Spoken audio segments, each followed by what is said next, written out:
वह अमावस की रात थी और मुकुल अपनी पत्नी जिया के साथ महरून नाम की एक सुंदर जगह पर घूमने आता है। उन दोनों की हाल ही में शादी हुई थी। वाह मुकुल, ये जगह एकदम सुंदर है ना। कितने अच्छे नज़ारे हैं यहाँ के। अरे जितनी सुंदर दिख रही है उतनी ही भयानक भी लग रही है। मैं तो कहता हूँ कि चलो निकलते हैं यहाँ से। अरे यार, तुम ना एक नंबर के फट्टू हो। मौसम और वातावरण का मजा लो ना, फालतू की बातें लेकर बैठ जाते हो। जिया और मुकुल दोनों जंगल से होकर गुजर रहे होते हैं। तभी वहाँ पर तेज बारिश होने लगती है, इसलिए उन्हें एक पेड़ के नीचे आना पड़ता है। अरे यार, अब हम इस जंगल में ही फंस कर रह जाएंगे। बारिश तो रुकने का नाम ही नहीं ले रही है। हाँ यार। तभी उनके सामने एक बूढ़ा आदमी आ धमकता। कौन है आप? डरो मत बच्चों, मैं इस गांव का एक निवासी हूँ। यहाँ से होकर जा रहा था। तुम्हें बता दूं कि आज रात भर बारिश होगी और शायद से बाढ़ आने की भी आशंका है। इसलिए तुम दोनों जाकर कोई सही जगह पकड़ लो, ऐसे खुले में मत रहो। इतना कहकर वो आदमी वहां से जाने लगता है और अंधेरे के साथ अचानक से कहीं चला जाता है। मुकुल और जिया कोई स्थान ढूंढने लगते हैं तो उन्हें जंगल के पास एक पुरानी सी हवेली दिखाई देती है। अरे ये हवेली? मुकुल चलो, अब हमारे पास इस हवेली में जाने के सिवाय अब कोई और ऑप्शन नहीं है। पर जिया, ये तो काफी डरावनी हवेली लग रही है। अरे तुम्हारी ऐसी की तैसी, तुम्हें तो सब कुछ डरावना ही लगता है। कुछ देर के बाद कहोगे कि मैं ही भूतनी हूँ। बकवास बंद करो और चलो। वो दोनों उस हवेली में चले जाते हैं। अंदर से वो हवेली बहुत सुंदर होती है। वहाँ वो एक कमरे में चले जाते हैं। चलो अच्छा है हम सही सलामत बच गए, वरना बारिश में और भीगते तो ना जाने क्या होता हमारा हाल। हाँ डार्लिंग, अब बरसात के मौसम में थोड़ा रोमांस भी हो जाए। क्यों नहीं बेबी। वो दोनों अब रोमांस करने लगते हैं। तेरी मेरी मेरी तेरी प्रेम कहानी है मुश्किल, दो लफ्जों में ये बयां ना हो पाए।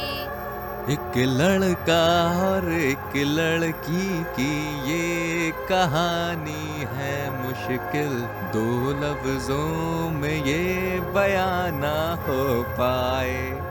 उतने में अचानक से कमरे की लाइट्स ऑन ऑफ होने लगती है और अचानक से बेड के नीचे से एक खतरनाक भयंकर चुड़ैल निकल के आती है, जिसने दुल्हन के कपड़े पहने होते हैं। उसे देखकर मुकुल और जिया के रोंगटे खड़े हो जाते हैं। बचाओ!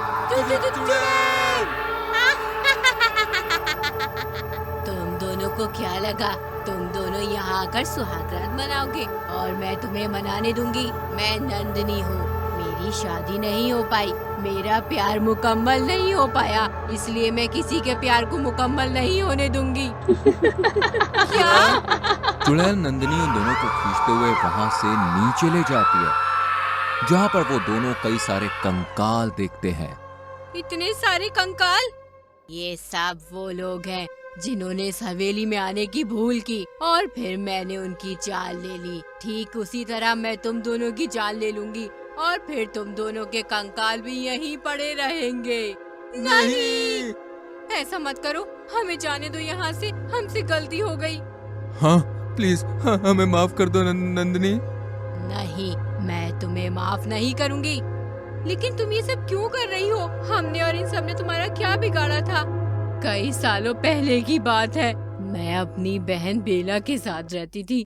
वो मुझसे ज्यादा सुंदर थी और मैं थोड़ी सांवली थी, लेकिन उसके बाद भी मुझे एक अमीर लड़के ने पसंद किया और उसे इस बात से जलन हुई, जिस कारण उसने मेरी शादी के दिन मुझे अगवा कराया और बेहोश करके बिस्तर पर सुलाकर एक अनजान लड़के के साथ मेरी गंदी तस्वीर खींचकर मेरे होने वाले पति को दिखा दी ताकि वो मुझसे नफरत करे और शादी तोड़ दे। बेला ने करण को ये भी कहा कि मैं भाग चुकी हूँ, लेकिन असल में ये सब बेला की चाल थी और उसने मुझे उस रात जान से मार दिया और तंत्र विद्या से ऐसा जाल बिछाया कि मैं इस हवेली के बाहर कभी जा नहीं पाई और उसने बाद में करण के साथ शादी कर ली और आज वो दोनों खुश हैं, लेकिन मैं यहाँ चुड़ैल बनकर हवेली में कैद हूँ।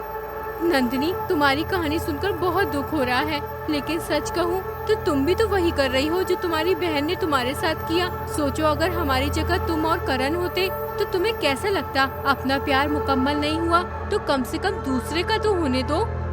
जिया बिल्कुल सही कह रही है नंदिनी। हम तुम्हें इस हवेली से बाहर निकालने में मदद करेंगे और फिर तुम अपना बदला ले सकती हो, लेकिन दूसरों को मारकर तुम सही नहीं कर रही हो। शायद तुम दोनों सही कह रहे हो। ठीक है, अगर तुम दोनों मेरी मदद कर सकते हो तो कर दो। जाओ, भैरवगढ़ के जंगल में एक नदी है जहाँ पर शाम में सूर्यास्त के समय उस नदी का पानी सुनहरी रंग का हो जाता है। उस नदी का पानी लाओ और इस हवेली की दहलीज पर छिड़क दो, जिसके बाद मैं इस हवेली के बाहर जा पाऊंगी। मुकुल और जिया ढेरों मुश्किलों को मात देते हुए उस नदी का पानी लाते हैं और हवेली की दहलीज पर छिड़क देते हैं, जिसके बाद नंदिनी उस हवेली से बाहर निकलकर करण और बेला के पास जाती है और अपनी भूतिया शक्तियों से करण को सारी हकीकत दिखाती है, जिसके बाद करण के होश उड़ जाते हैं।